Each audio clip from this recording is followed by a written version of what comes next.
In this video, I will show how to create hyperlink to another cell in same worksheet. So, for example, we want to link this cell with this one. This is the M4, M3, and we want to reference with cell R3. So, right click on it and click on link.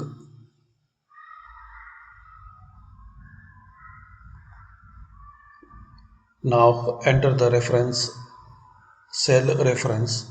So for example, we want to reference to R3.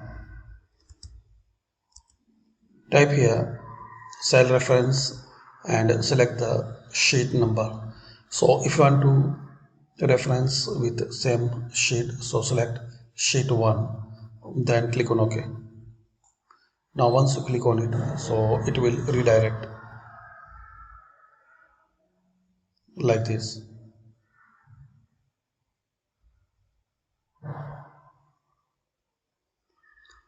Thanks for watching.